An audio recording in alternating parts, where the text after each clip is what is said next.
Another year, another Call of Duty release, but seeing as this is the last COD we're gonna get for another 2 years, is this entry worth picking up even with the increased price? Absolutely. Listen, with how positive I'm gonna be in this review, you might think I'm just another COD shill, but this is actually the first COD I've bought since 2012. That's not to say I haven't played another Call of Duty since. I've played every entry up until this point, but I just didn't enjoy them enough to want to buy them, and I talk shit about COD. However, I give credit where credit is due, and Infinity Ward, with this Modern Warfare 2 reboot, you've got a winner on your hands.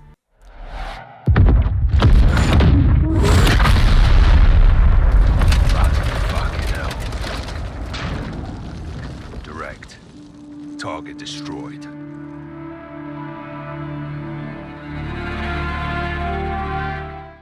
Now, although I think the game is worth buying, I suggest not buying it just yet. If that sounds contradictory, wait until I get to the performance section of this review, then you'll see why. Timestamps down below, let's hop into the video. Now, I'm going to start off with the multiplayer because that's what you're probably here for. So, the pros, the multiplayer is fun. Just straight up fun. The time to kill is fast, but not too fast, so you get a second or two to react before you die, which was a major reason I didn't buy previous COD games. There's also a lot of game modes to choose from. The usual TDM, domination, and other modes you're used to are here, but there's new modes, including a Rainbow Six Siege-like hostage rescue mode, and Invasion, which is PvPvE.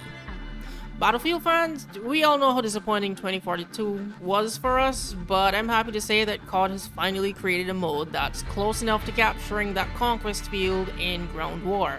Their last attempt at it in their previous game just didn't do it. It was a bit too chaotic, but this time around, I think they got it just right. In terms of vehicle spawn rate and spawning on squad mates, seriously, I felt like I was playing Conquest and I was having a lot of fun. The graphics are amazing. I was blown away, but I actually love the color palette. It's not just all grey, green, and brown maps as usual. It's visually appealing to look at, which helps with telling where you are on a map because everything doesn't look the same. Another thing I like is the movement. Now this part, some COD fans may not like, but I personally love it. It's a bit more grounded and not as fast paced. There's no full sprinting and bunny hopping everywhere and dolphin diving. That crackhead era of COD movement, that's gone. There's even tiered reloading now, which is also great for if you're swapping weapons and then you swap back. You don't have to restart the reload animation. However, there is no reload cancelling, so you either switch guns or make sure you're safe before reloading. There's cross-play to play with all your friends from different platforms, and even cross-progression. I feel like I'm back in 2010 again. I get off work and I log on COD with my friend for hours and we just be having a good time. The maps, I'm 50-50 on. Some I love and others not so much. That's kind of all I gotta say on the maps. It's a real love it or hate it when it comes to the maps for me. There's also a bunch of customization for guns and operators, which now leads us into the cons. There's a ton of customization, but the progression system, I'm not sure how I feel about it, and I know for sure that others won't like it. So you can't just level up and unlock some guns. For a lot of weapons, you have to use a specific gun and get it to required level to unlock a different gun, and then get that gun to another level to unlock a different gun. But it's also like that for attachments too. I understand they probably did this to slow down progression so you don't just burn through all the levels and be bored a week later after the game just launched, but they didn't have to use this system for all the attachments too. But it doesn't stop there. The UI is fucking terrible. There's menus on menus on menus. It's overwhelming going through tab after tab just to search for a weapon site or check your gun progression level, and even just to invite friends. This also goes for gameplay. It's kind of hard to tell who's on your team sometimes. If friendly fire was on, I definitely would be getting kicked from a lot of lobbies. Teammates shoot at me all the time. If someone's not on my team, then don't show me their name. Now let's talk about performance issues. I play on PC and I've only crashed a few times, less than 5. But Jesus Christ, the shaders. Optimizing shaders is a notification you should get used to seeing because it's gonna be there a lot. There's also bugs, but nothing game-breaking so far I've come across, only visual bugs. There's a bug that makes metal surfaces look like you're in a rave, and some other bugs and glitches with vehicles. These bugs are annoying, but they didn't really hinder my experience, and when the game crashed, I just loaded it back up, because honestly, I'm having a lot of fun. However, I know this isn't the case for everyone. Some people can't even join up with their friends and are constantly crashing, so for the best experience, I suggest waiting a bit before you purchase. So the Modern Warfare 2 multiplayer, it gets a thumbs up from me. Now for the campaign, I don't know what the fuck the big gaming journalism sites are talking about. They be giving it 6 out of 10 and some other shit. Listen, I was very confused by all that. Modern Warfare 2 that came out in 2009 is my favorite COD, so I was very critical of this campaign because it's a reboot, and honestly it blew me away.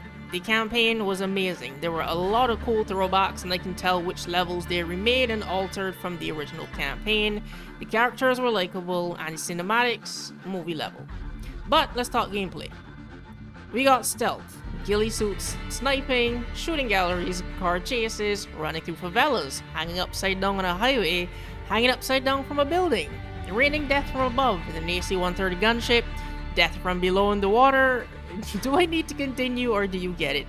Yeah, I think you get it. This campaign is an action movie, alright? But it's not just action back to back. The pacing is well done.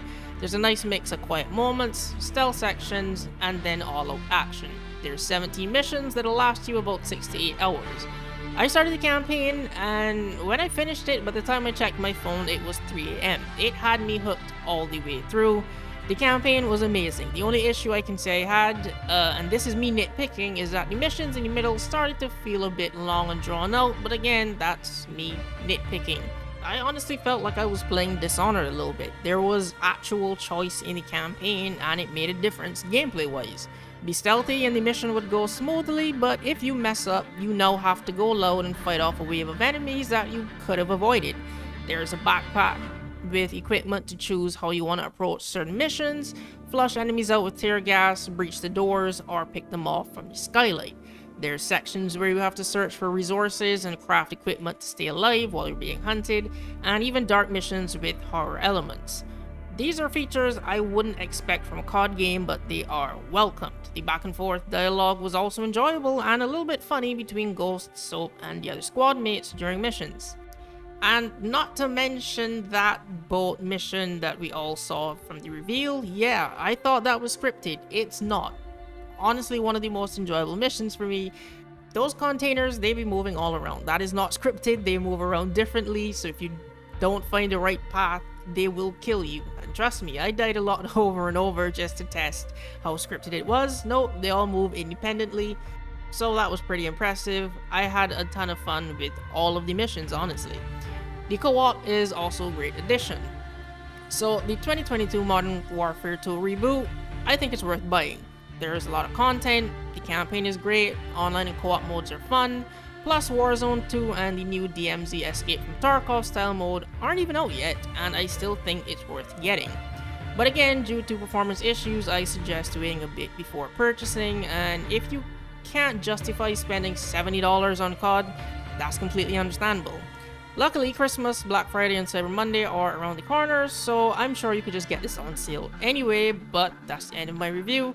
Hopefully you found it helpful. Thanks for watching, and I'll see you in the next video.